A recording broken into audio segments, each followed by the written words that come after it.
సభాధ్యక్షులు జిల్లా వైఎస్ఆర్ కాంగ్రెస్ పార్టీ అధ్యక్షులు శ్రీ మర్రి రాజశేఖర్ గారు, మన ప్రియతమ నాయకుడు, మనందరికీ స్ఫూర్తిదాత శ్రీ జగన్మోహన్ రెడ్డి గారు, వేదిక మీద ఆసీనులైన మిత్రులందరికీ, ఇక్కడ విచ్చేసిన సోదర సోదరీమణులకు, మీడియా వారికి అందరికీ నా నమస్కారం.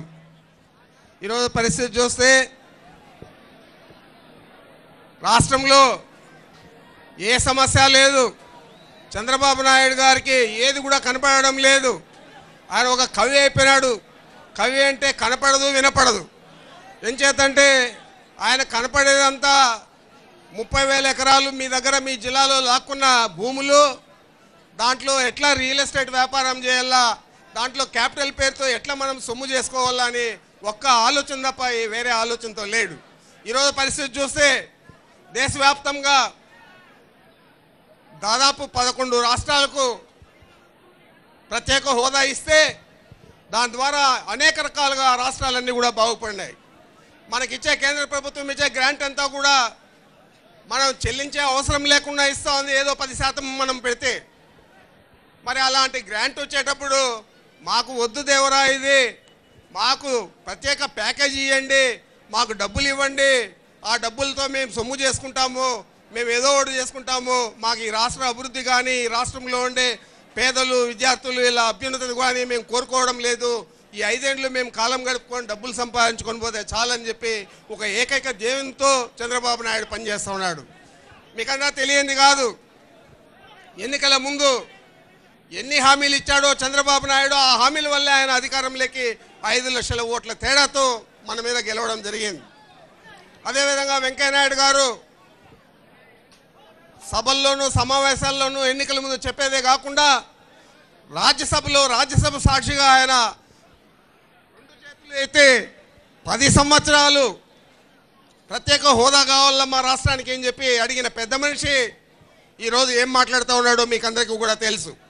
ఈ రాష్ట్రానికి ఈరోజు అడ్డుకునే, ఈ ప్రత్యేక హోదాను అడ్డుకునే శత్రువులు ఎవరైనా ఉన్నారంటే ఒకరు చంద్రబాబు నాయుడు, ఒకరు వెంకయ్య నాయుడు అని మీకు మనవి చేస్తూ ఉన్నాను. ఈరోజు చంద్రబాబు నాయుడు ఒకటే చెప్తా ఉన్నాడు, అయ్యా ఏమన్నా చేసుకోండి, మీరు మోడీ గారు నా జోలికి రావద్దు, మీరు ప్రత్యేక హోదా ఇచ్చినా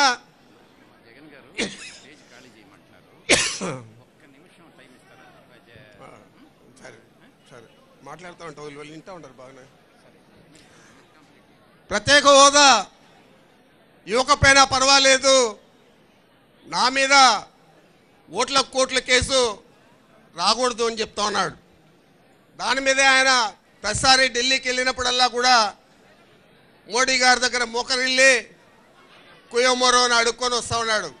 అదేవిధంగా ఈరోజు చూస్తే వెంకయ్య నాయుడు గారు నేను సాగునీటి ప్రాజెక్టులు ఇస్తాను, ఇవి ఇస్తాను, అవి ఇస్తాను, ప్రత్యేక హోదాతో పని లేదు, ప్రత్యేక ప్యాకేజీ ఇస్తాము, బాగా చేస్తామంటున్నారు.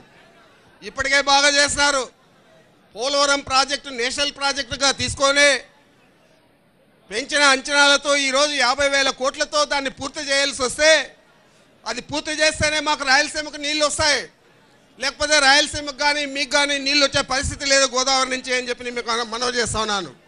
మరి కేవలం ఈ 1.5 సంవత్సరంలో దాదాపు 700 కోట్లు మాత్రం 50,000 కోట్లకు మీరు ఇస్తే ఈ ప్రాజెక్టు 5 సంవత్సరాల్లో ఏ మేరకు పూర్తి అవుతుందని నేను అడుగుతా ఉన్నాను. ఆ ప్రాజెక్టును పక్కన పెట్టి దాదాపు 1,400 కోట్లు ఖర్చు చేసి ఈరోజు పట్టిసీమ ప్రాజెక్టు తీసుకున్నారు. మా ప్రాంతంలో వస్తాడు, పట్టిసీమ నుంచి నేను పుంగనూరుకు నీళ్ళు ఇస్తానంటాడు పదే, మీరు కూడా మీడియాలో చూసింటారు. అదేవిధంగా అనంతపూర్లో చెప్తాడు, కర్నూలులో చెప్తాడు, కడపలో చెప్తాడు. ఈరోజు చూస్తే పట్టిసీమ శాంక్షన్ అయినప్పుడే ఆ జీవో ఇచ్చారు.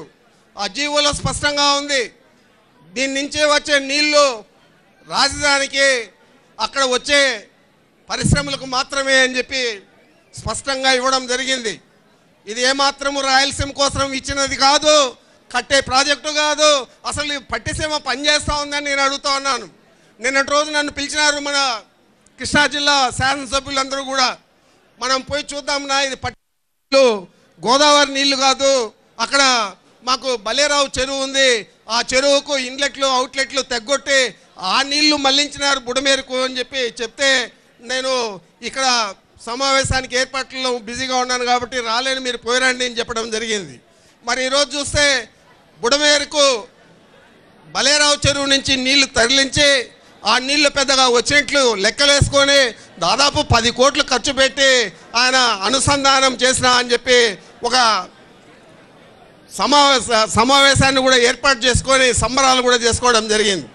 ఆ నీళ్ళల్లో మునిగి తేలి స్వీట్లు కూడా తినడం జరిగింది. మరి నిజంగా గోదావరి జలాలు అయితే మేము కూడా నీకు సపోర్ట్ చేస్తాం, అన్ని రకాల మా చంద్రబాబు నాయుడు మా జిల్లా పేరు నిలబెట్టినాడు కాబట్టి ఈయనకు మేము మద్దతు ఇస్తామంటే మళ్ళీ మా జిల్లాలో ఆయనకు ఎదురుండదు, అదేమో మేము సిద్ధంగా ఉన్నాం. మరి నీ తప్పుడు వాగ్దానాలు, నీ తప్పుడు మాటలు అధికారంలోకి వచ్చిన తర్వాత కూడా పట్టిసీమ పేరుతో రాయలసీమ వాసులను మోసం చేస్తూ ఉన్నావే, దీనికి నువ్వేం సమాధానం చెప్తావని నేను అడుగుతా ఉన్నాను. ఇంకో పక్క వెంకయ్యనాయుడు గారు చెప్తా ఉన్నారు, ఆ రోజేమో 10 సంవత్సరాలు కావాలా ప్రత్యేక హోదా అన్నాడు, ఈరోజు ఇచ్చేదానికి కాదు మేము ప్రాజెక్టులు పూర్తి చేస్తామని చెప్పి.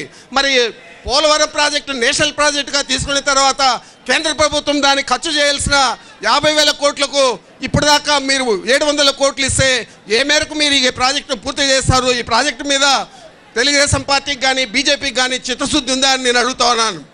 వెంకయ్యనాయుడు ఒక కుట్రదారుడుగా వ్యవహరిస్తూ ఉన్నాడు. మేము ఢిల్లీలో మన నాయకుడు జగన్మోహన్ రెడ్డి గారు కేంద్ర ప్రభుత్వాన్ని, రాష్ట్ర ప్రభుత్వాన్ని మెడలు వంచి సాధిస్తామని చెప్తే మోడీ మెడలు ఉంచుతారా, మోడీ మెడలు ఉంచుతారా? మా మోడీకి ఆ దేశంలో ఉంది ఈ దేశంలో ఉందంటే, కానీ ఆంధ్రదేశంలో మీ మోడీకి ఏమీ లేదని నేను చెప్తా ఉన్నాను. వెంకయ్యనాయుడు నువ్వు ఇట్లా కుట్ర పద్ధతిలో పనిచేయొద్దు, తప్పనిసరిగా ఈ రాష్ట్రం నిన్ను క్షమించదు, ఈ రాష్ట్రంలో నీకు ఓట్లు వేయలేదనే ఒక కక్షతో నువ్వు వ్యవహరిస్తూ ఉన్నావు. ఈ రాష్ట్ర అభివృద్ధికి అడ్డంకిగా నువ్వు చంద్రబాబును ఒక సెకండ్గా పెట్టుకొని నువ్వు పనిచేస్తూ ఉన్నావు, ఇది తగదు నీకు అని చెప్పి మీకు మనవి చేస్తూ ఉన్నాను. మీకు తెలియదు, చాలా మనకు 70% వ్యవసాయ కుటుంబాలు ఉన్నాయి మన రాష్ట్రంలో. 70% వ్యవసాయ కుటుంబాలకు ప్రత్యేక హోదాతో మాకేమొస్తుంది అని మనం అనుకోవచ్చు. ప్రత్యేక హోదా ఇస్తే రాజశేఖర రెడ్డి గారు అసంపూర్తిగా ప్రారంభించి నిలిచిపోయిన ప్రాజెక్టులన్నీ పూర్తవుతాయి. ప్రాజెక్టులు పూర్తయితే మనకు విద్యుత్తు కానీ సాగునీరు కానీ పూర్తి స్థాయిలో అందుతాయి. మరి అది కేంద్ర ప్రభుత్వ గ్రాంట్ ద్వారా మనకు పూర్తి చేసుకునే దానికి అవకాశం ఉంది.